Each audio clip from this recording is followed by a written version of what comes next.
O Recuncho dos Libros, o programa da Radio Pública Municipal no que imos repasar a actualidade da Biblioteca Pública Municipal Enrique Rivera Rouco. O Recuncho dos Libros, o espazo para a lectura de Radio Eume.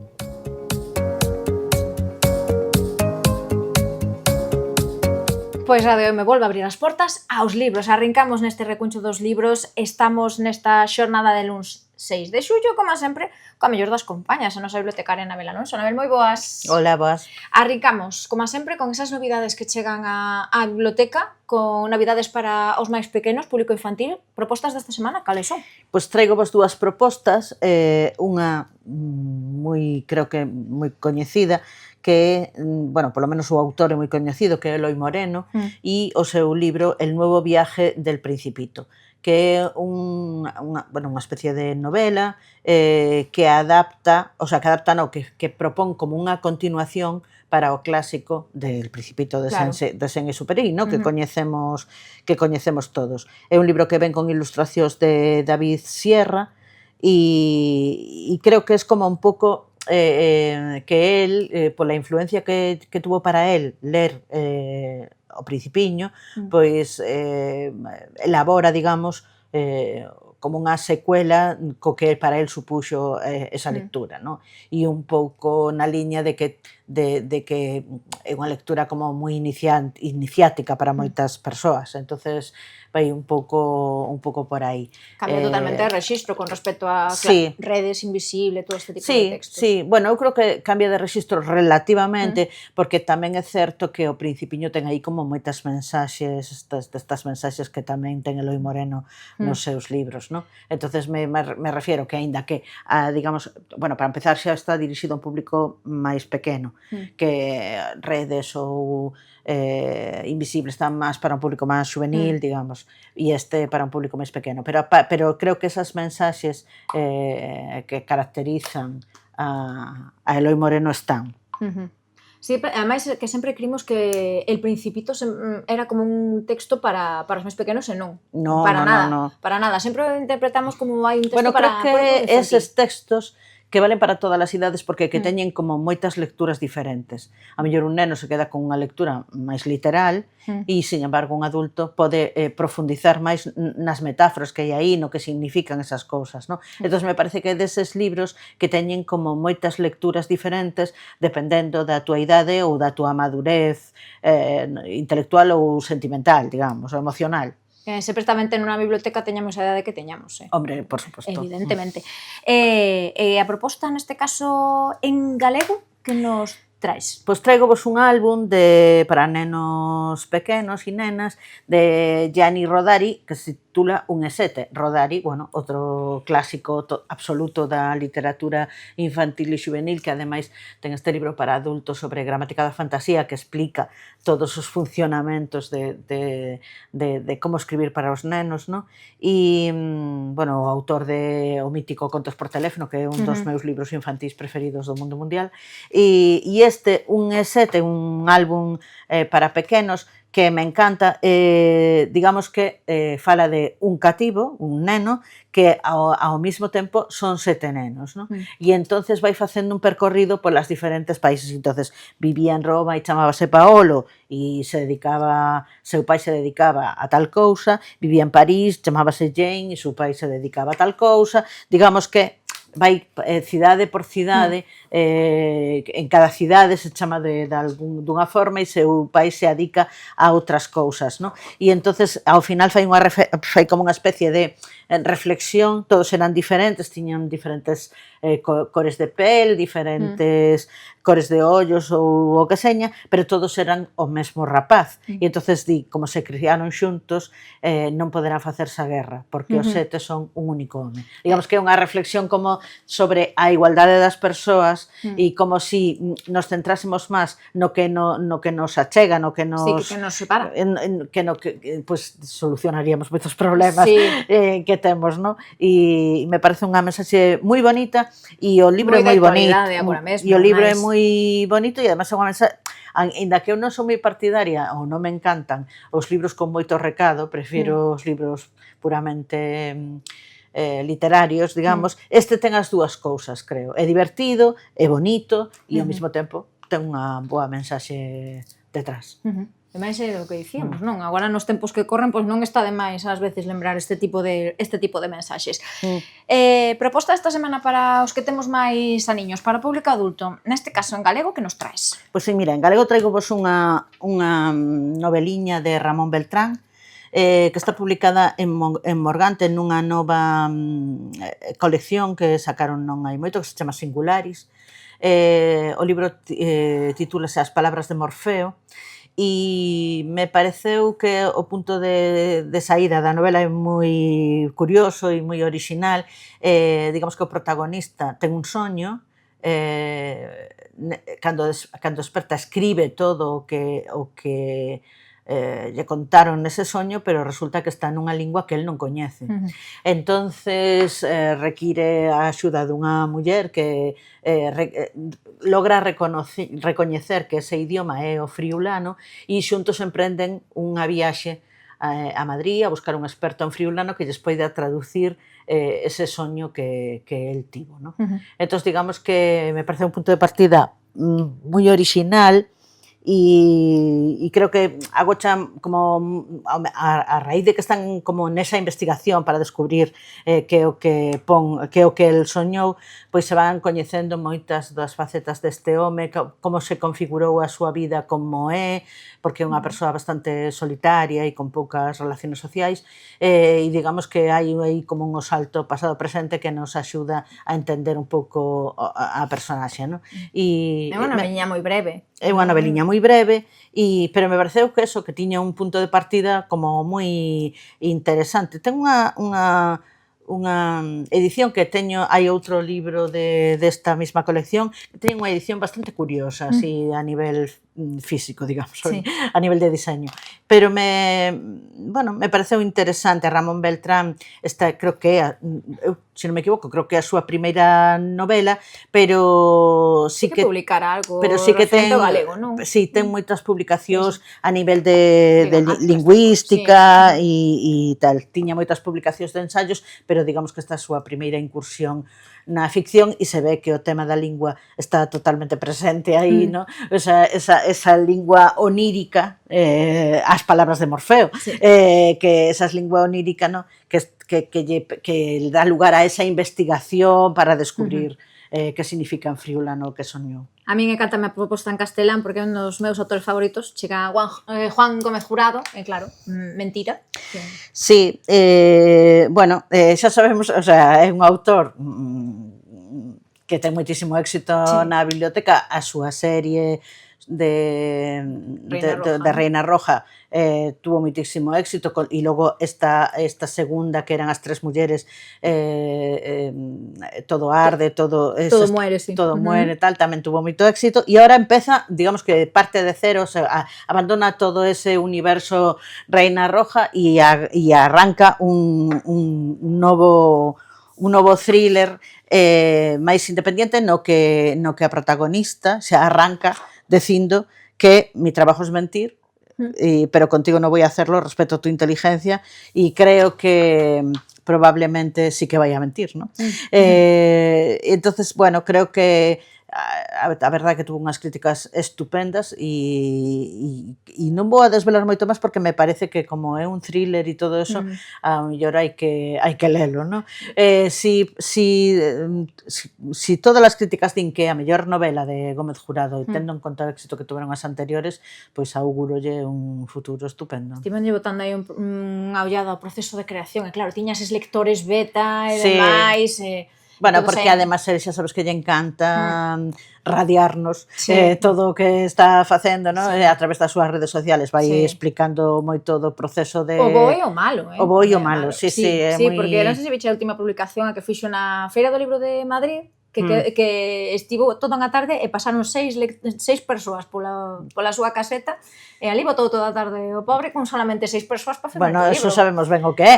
O sea, que claro. a veces as presentacións dos libros e todas esas non atraen precisamente a tanta xente, e ademais se de repente fai un día estupendo que moita calor ou ao revés, chove moito ou calquera cousa, pois, pero é un tío moi gracioso e moi cercano, e ademais logo que tamén moi solidario, ¿no? Que regala moitos libros a persoas que non, ao mellor que teñen unha economía máis feble ou que seña, e bueno, e é moi coñecido tamén a través dos seus podcast, vamos, que é unha persona moi interesante.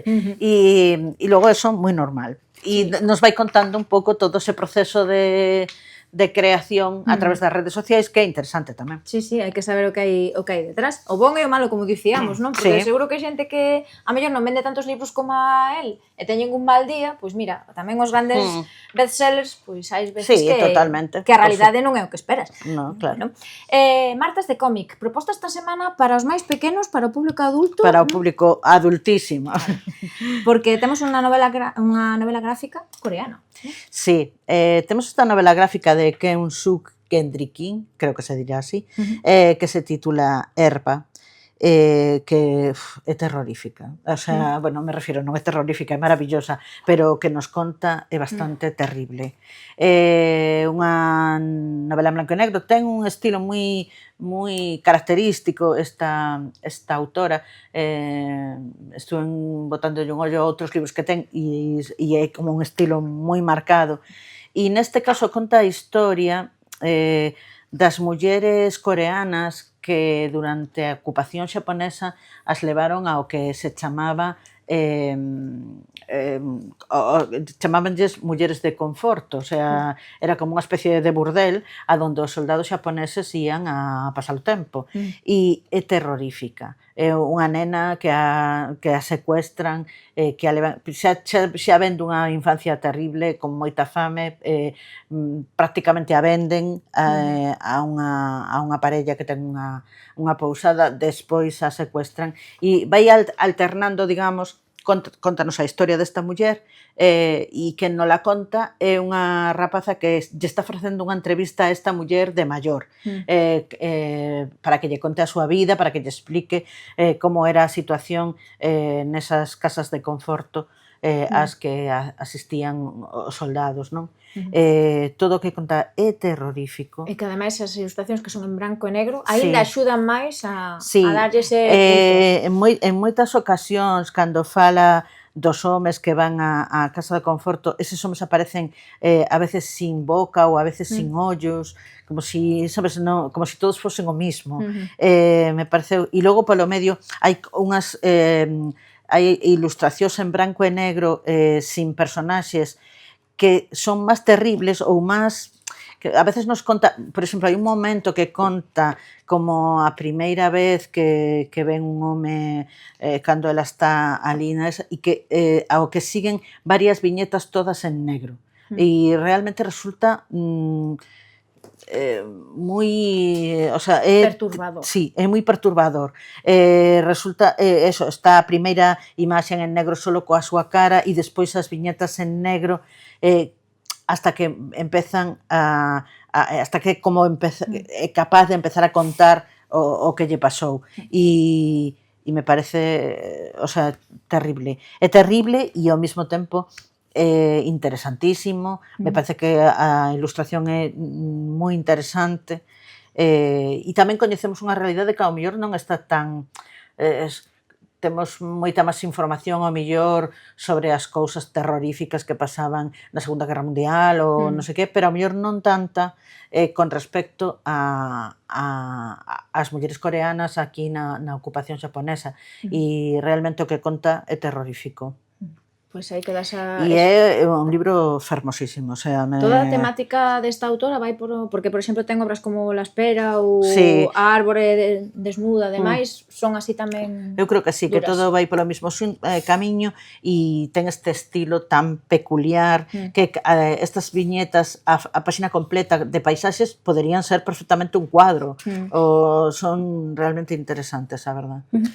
Pois ímonos agora con temas un poquinho máis agradables, se che parece, porque esta semana o noso patrimonio a recomendación chega dende onde?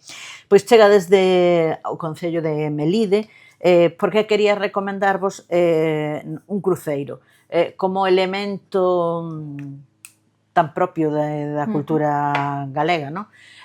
Temos algúns libros na biblioteca sobre cruceiros e sobre todo está o libro de Castelao das Cruces de Pedra, se alguén lle interesa botarlle un ollo. E en este caso traigo o cruceiro de Melide porque é o cruceiro máis antigo que se conserva en Galicia.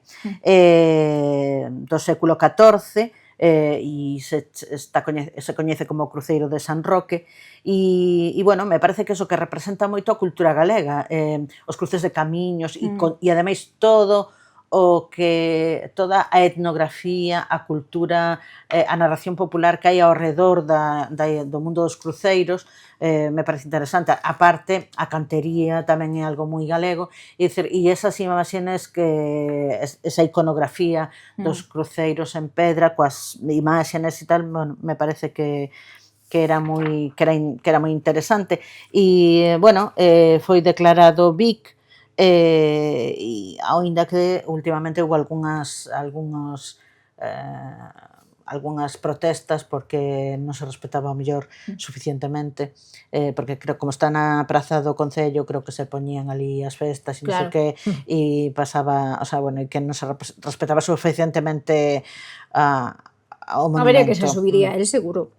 máis de un e dous, seguro. Bueno, no, e aparte creo que incluso amarraron ali algunha cousa da festa ou algo así, e entón, bueno, en fin, o de sempre. Sí, bueno, pero bueno, me parecía eso, que é unha xoia do patrimonio galego, e eso, estamos falando de un cruceiro do século XIV, o sea, creo que sería moi interesante botarlle un ollo. E para a persoa que está interesada nos cruceiros, temos bastantes libros de cruceiros na biblioteca, e estéticamente a mí me parece unha cousa moi interesante. Os propios cruceiros das Pontes tamén, ao mellor, nos poderían dar un paseo bonito. Había libro, non? Do caderno do Museo Etnográfico sobre os cruceiros, pode ser, non? Sobre os cruceiros, eu creo que non. Pode ser. Sobre os peches das fincas, pero sobre os cruceiros pode ser. Ou algunha vez que Xosé María escribiu a mellor un artigo na revista das festas sobre o cruceiro, eso sí, seguro, sí. Bueno, pois cambiamos de tema, ímonos aos mércores de entreversos, mércores de poesía con nome propio que coñecemos grandes e pequenos, como é Gloria Fuertes. Pois sí, traigos esta autora que o mismo poderíamos traela para literatura infantil como para adultos. Temos, cando se cumpliu o centenario, compramos un par de libros da súa literatura para adultos, que quizá ao mellor quedou un pouco ensombrecida polo éxito da literatura infantil. Que sempre vencellamos os máis pequenos. Claro, totalmente. Además, cando participou nos programas de televisión, estes de Un Globo dos Globos, Tres Globos, ou tal, digamos que a súa figura se fixo tan famosa que eclipsou ao mellor a importancia que ten a outros niveis, non? Participou en un montón de revistas literarias, foi unha muller moi libre, que viviu a súa condición de lesbiana dunha forma moi aberta, e que falou de todas esas cousas na poesía, non na dos nenos, pero si na de adultos, e a mellor esa parte como que nos falta un pouco. Unha persona completamente autodidacta, dunha familia humilde que se tuvo que poñer a traballar moi nova e que despois estudiou pola súa conta biblioteconomía e acabou dando clases de literatura española en universidades estadounidenses, unha persoa moi interesante e ao mesmo tempo moi triste, o sea, non sei, levou unha vida moi non sei, con moitos conflictos persoais. Entonces eu creo que bueno, eu recomendo a todo o mundo a poesía infantil, por suposto, porque está moi ben, pero recomendo a poesía de adultos, que levará unha sorpresa. É unha poesía doada de ler, pero moi interesante, a verdad. E, bueno, me parecía que ao mellor hai que, sacala desa idea que temos de que só escribía para nenos. Claro, e ver as súas facetas de defensa do feminismo, do pacifismo, unha persoa moi involucrada nese tema, e tamén do medio ambiente, e, bueno, me parece que habría que botarlle unha ollada nova, digamos. Para os xoves de libro e peli, pois un exitazo que temos na plataforma de Netflix, baseado, que ten como punto de partida unha obra de Alice Oseman, como é ese Heartstoppers. Bueno, exitazo en Netflix e exitazo a nivel literario tamén, claro. Literario. Creo que debe ser o cómic máis prestado da biblioteca. É un cómic para público juvenil e a verdade é moi interesante. Nos conta un pouco toda esta, bueno, conta a historia de dous rapaces, un que é abertamente homosexual e outro que, digamos, todavía está recoñecéndose, pero ao redor deles aparecen moitos outros personaxes amigos destes rapaces e que nos dan como un fresco, digamos, das relaciones sentimentais como son agora, non? Ou como foron sempre, pero hoxe ao millor con etiquetas, digamos. E é moi interesante e me parece que é como instructivo e tamén libre ao mesmo tempo e unha forma de sacar prexuicios de fora, non? Este mes que ademais celebramos o Orgullo, pois me parecía unha boa recomendación, non? Pois aí quedas Heartstopper, que hai iso, serie en Netflix, e agora no lugar de poñer punto final con unha última tempada fixeron película, non? Para pechar aí, para pechar o círculo. Pois aí queda esa recomendación. Este mes falamos de María Xosé Queizán como autora, como protagonista do mes. Ao pasado luns botámoslle así un olliño, unha visión moi xeral. Hoxe vamos centrar en que? Pois creo que nos vamos no referente que supón para o feminismo galego. Bueno, ten moitísimas publicacións feministas de ensaio, pero tamén o tema está levado a todas as súas obras literarias. Ademais, foi a promotora dunha revista, A Festa da Palabra Silenciada, que foi importantísima no seu momento, no que moitísimas mulleres escribían os seus poemas aí. E ademais, que foi un pouco,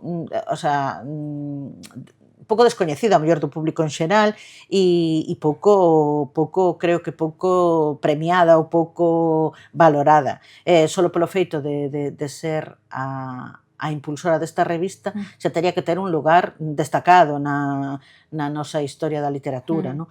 E, bueno, é unha muller eso que empezou facendo un feminismo de diferencia, non? Un feminismo que digamos que basaba máis como en buscar as diferencias, que en vernos distintas aos homes, non? E acabou promovendo como un feminismo máis de igualdade. Me gusta moito que nas entrevistas, bueno, a muller todavía moi activa e ten 87 anos, creo, por aí. Sí, dicías outro día que ainda escribe. Sí, ainda escribe, e é unha muller que nas entrevistas e todo, é como moi crítica consigo misma.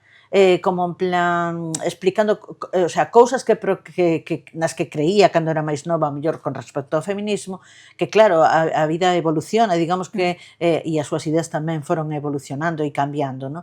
E me parece que eso é maravilloso. Creo que cambiar de opinión é a cousa menos valorada e desde o meu punto de vista que hai e debería de ser a máis valorada. Bueno, hai xente que non, que eso de cambiar de opinión non, por moito que despois pensen diferente, cóstalles aí asumir, claro, eu creo que eu son da opinión públicamente. desta, como decía Groucho Marx, de que ten unos principios e non le gustan ten outros, pero claro. Yo non é que non sea así, sino que hoxe teño uns principios, pero non sei os principios que vou a ter mañá, porque ao mellor a miña vida cambia ou a miña maneira de velas, ou vexo perspectivas de cousas que antes permanecían ocultas. Entón, me gusta de María Xosé Queizán, que é unha persoa crítica consigo misma. E despois eso, que me parece que é un referente absoluto no que se refire ao feminismo galego. Nas súas obras aparecen protagonistas homosexuais tratadas con naturalidade e con normalidade, non como algo excepcional, sino como se fosen unha parella heterosexual. Iso me parece un gran acerto. E, bueno, iso que agora vemos tan normal. Claro, pero que non era tan normal antes, o sea, e, bueno, creo que bueno, acaban de facela académica do honor da Real Academia e creo que tarde chega. Sí, un pouquiño. neste ano 2026. Sí, un poquinho sí, pero bueno, que teñamos moitos anos para disfrutala e para Sí. que siga aí ostentando ese título. Ímonos agora con a nosa vila, porque antes falábamos de se había ou non caderno do Museo Etnográfico dedicado aos cruceiros. Sí que esta semana incluso vaise presentar caderno novo, pero nos vamos falar dun que xa se presentou hai uns aniños, non? Pois vamos a falar do primeiro de todos. E o primeiro de todos se dedicaba á caza e, bueno, me parece que os afeccionados, e ao mellor os que non son tanto, podelle resultar interesante. Aparte de eso, de uns aspectos xerais sobre o tema da caza e fotografías das pontes de xente, de grupos de cazadores e tal, que me parecen curiosas, se fai un percorrido como polas diferentes maneiras de, bueno, diferentes maneiras de cazar, non? Con trampas ou tal, e tamén con todos os aparellos que se usan para a caza e con fotos dos que se atopan no Museo Etnográfico. Hai poucos días que tuvemos a sorte de visitar o museo xunto coas participantes do grupo de Falarmos, das conversas en galego, e a verdad que se quedaron encantados e podemos ver moitas destas pezas ali expostas. Me parece eso, que é un tema que as pontes ten bastantes cazadores, o sea, é un sitio no que eso se... E bueno, descubrir eses antiguos mecanismos, eses útiles e me parece interesante. E desde unha perspectiva etnográfica, como en todos os libros, ao final hai como expresións, refráns que teñen que ver coa caza, tamén algún acertixo, algún trabalingüas e algún conto que ten como tema, digamos, o mundo da caza e dos cazadores. Que o seu autor Xosé María López Ferró sempre inclúe algunha cousiña así a maiores, non? Etnográfica, que me parece moi interesante, a verdad. De feito, iso que dicíamos, este mesmo venres vai presentar novo número e dedicado ao 40 aniversario do museo, ali a 7:30 da tarde, diante do museo. Esperemos que non lles chova. A ver se teñen sorte. Con estas semanas que levamos de calor, esperemos. Non creo que chova. 40 anos xa que leva ese museo, non sei aínda se o temos valorado como se merece, aínda non sei, creo que aínda merece máis homenaxes por diante. Falábamos dese caderno etnográfico, de que se vai presentar un novo, pero claro, vosotros tamén estades aí inmersos en plena programación da biblioteca, a semana que ven chega a Parque Activo. Sí, antes, incluso, esta propia semana, temos o recital poético e a inauguración da exposición Unha foto, un poema, que facemos todos os anos no patio do Colexio Santa María e que sempre arrancamos con un recital dos poemas que aparecen ali nas fotografías, que será na Casa do Peso ás 8:30 da tarde o xoves. Hai novas incorporacións... Hai novas incorporacións, tanto na parte dos fotógrafos como na dos poetas, o sea que... Pois vamos a agardar para hai que animar, pois claro, cada vez somos máis, a verdade que é un gusto e bueno, convidamos a todo o mundo a que se achegue a escoitar esos poemas. Aí estaremos a pie quieto o venres disfrutando tanto da mostra de fotografías e poemas como dese recital en directo na Casa do Peso. E xa para os máis pequenos, a partir do luns día 13, luns día 13, sí, non, martes, luns día 13. Un dos grandes reclamos das festas que leva aquí moitísimo tempo e que cada ano segue gañando máis e máis adeptos a ese parque activo que impulsa desde a biblioteca, supoño novamente con actividades non só libros para ler ou revistas ou xornais. Estaremos do 13 ao 16 en horario de mañá e de tarde, as actividades son pola tarde e teremos, como sempre, libros, material para pintar, xogos de mesa, o sea, moitas cousas para pasar o rato ali e además unha actividade cada día, que serán ás 6:30 ou entre 6:30 e 7 serán as actividades e son traeremos a C Orquestra ou Orquestra Éxito xa éxito seguro. asegurado. Un mago día 14, que tamén é algo que aos rapaces lles encanta. Gazafellos, outro éxito absoluto. Vades a cabalo gañador, Vamos a caballo gañador total. E Teatro ao Cubo, que é outro éxito tamén seguro do teatro de rúa. Entón, creo que vai a ser unha programación. Esperemos que o tempo nos acompañe, que non faga ni nos chova, ni nos faga demasiado calor, sino que faga un tempo amable e agradable para que podamos disfrutar das tardes previas ao arranque xa da oficial das festas. Vades a incluir sorteos como outros anos, así de Por material? suposto. Bueno, Vamos a incluir sorteos, daremos os números para o sorteo durante a tarde e a última hora, antes de pechar, faremos o sorteo con todos os anos. Pois parcativo que ademais tamén é para os adultos, porque imos ter tamén, supoño que xornais e revistas para estar ali, non? Para Mentres que pasar o llevamos rato, un ollo aos nenos, totalmente, pois mira, xa claro. aproveitamos e E tamén. que estas actividades prestan tanto a adultos como a Sí, sí. rapacería. Sí, o pasa que iso xa nos costa un poquinho máis recoñecelo, os Claro. papás e mamás, así que... Pois, Anabel, como sempre, un placer compartir contigo estes minutos. A vindeira semana seguiremos botándolle unha llada. Bueno, o vindeiro luns non temos. No, que o Programa vindeiro estamos de luns festa. estamos de festas. Estamos de festas, bueno, pois vémonos despois das festas patronais. Moi boas festas, disfrutade moito aquí O da mismo, biblioteca. digo vos, non traballades moito. Igualmente. Vémonos entre música, de orquesta, entre libros, entre xornais, e seguro que coincidimos por aquí polo parque cos pequenos. Graciñas, Anabel, como sempre. Hasta logo. Pois isto foi todo no recuncho dos libros de hoxe. Nos volvemos a vindeira semana con máis novidades e actualidade da Biblioteca Pública Municipal Enrique Rivera Rouco. Que teñan unha moi boa semana e lembren que, como dirían os da Ría, hai que ler, inda que sexa sempre o mesmo libro.